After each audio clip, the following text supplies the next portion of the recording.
Hello guys,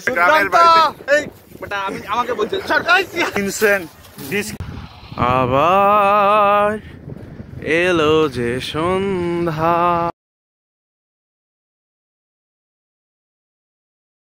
hello guys, আশা করি আপনারা সকলে ভালো আছেন। তো আজকে শুক্রবারের দিন, তো এই শহরের যান্ত্রিকতায় থাকতে থাকতে বিরক্ত লেগে গেছে। তো আজকে আমরা যাব হচ্ছে গ্রামের সেই স্নিগ্ধতা, মাঠে ঘাটে পথে প্রান্তরে। So keep watching. আমরা আসছি লক্ষ্মীতলাতে, তাদের সাথে আছে হিল্লোল ডেভিড। তো মামা, তোমার এক্সপিরিয়েন্স কেমন? অসাধারণ অসাধারণ। কেমন অনেকদিন লাগতেছে? পর আমরা গ্রামের বাড়িতে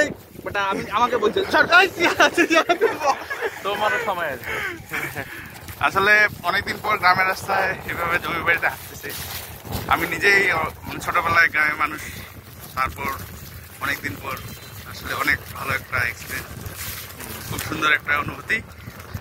এই যান্ত্রিক জীবন থেকে একটু বাইরে আসার চেষ্টা, শহর থেকে একটু দূরে আমরা চলে আসছি। আসলেই ভালো লাগছে পুরো গ্রামীণ পরিবেশ। আমাদের সাথে আমার আর এক বন্ধু আছে, শরণ সাহা। তো শরণ, তোমার কেমন লাগছে? অসাধারণ, এই তীব্র শীতে দুর্দান্ত। আচ্ছা, আমাদের সাথে আছে অনেক মামা। তোমার কেমন লাগতেছে? আলহামদুলিল্লাহ মামা, ক্রেডিট করছো আমার এই যে অর্ণ মামা আমাদেরকে এরকম একটা ডেস্টিনেশনে নিয়ে আসছে। এই জন্য আমি প্রথমেই চাচ্ছি অর্ণ মামাকে, অর্ণব তুমি এরকম ভাবে আমাদের প্রতি সপ্তাহে করে এক জায়গায় তুলে নিয়ে আসবা ইনশাল্লাহ। আর এক বন্ধু সাদমান, তোমার কেমন লাগছে? This village is insane, this crazy. Bangla কি ভাই? তো যাই হোক, আল্লাহর মতো অনেক ভালো লাগতেছে। সামনে একটা সরিষা ক্ষেত, আপনারা আসবেন সবাই। আপনারা যদি কেউ আসতে চান আমাকে বলবেন, লোকেশন আমি ইনবক্সে দিয়ে দিব।